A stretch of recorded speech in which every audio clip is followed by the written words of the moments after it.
আমাদের দাবি মানার আগ পর্যন্ত আমরা এই অবরোধ রাখবো, আমরা এই রাজপথ থেকে উঠবো না। 40 ঘন্টার মধ্যে দাবিগুলো যদি মেনে নেওয়া না হয়, তার প্রেক্ষিতে আমরা তাহলে লং মার্চ টু ঢাকা কর্মসূচি আমরা অব্যাহত রাখবো। গত 2 মাস ধরে আমাদের এই আন্দোলনটা চলমান। গত 2 মাস ধরে আমরা কোথাও থেকে কোনো আশ্বাস পাইনি। 24-এর গণ অভ্যুত্থানের পরে এই সরকার গঠিত হয়েছে। এই গত 2 মাস ধরে আমরা শিক্ষা উপদেষ্টার সাথে একটা জাস্ট মিটিং চাইছিলাম, সেই মিটিংটা পর্যন্ত কেউ অ্যারেঞ্জ করে দিতে পারে না।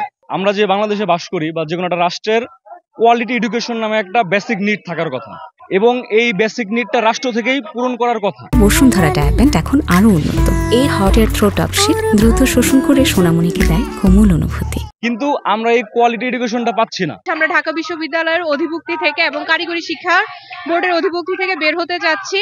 বের হয়ে আমরা একটি স্বতন্ত্র বিআইটি গঠন করতে চাচ্ছি। সেটার দাবিতেই হচ্ছে আমরা আজকে রাজপথে নেমে এসেছি। বারবার যদি প্রশাসনের কাছে বলেছি আমাদের আন্দোলনগুলো নিয়ে, প্রশাসন এখানে কোনো কর্ণপাত করে নাই। তার কারণে বরিশাল ভোলা মহাসড়ক অবরোধ করেছি এবং আমরা বলছি আমাদের দাবি মানার আগ পর্যন্ত আমরা এই অবরোধ রাখবো, আমরা এই রাজপথ থেকে উঠবো না। আমাদের প্রতিষ্ঠানের একাডেমিক কার্যক্রম নিয়ন্ত্রণ করে ঢাকা বিশ্ববিদ্যালয় এবং প্রশাসনিক যে কার্যক্রম সেটা নিয়ন্ত্রণ করে কারিগরি অধিদপ্তর।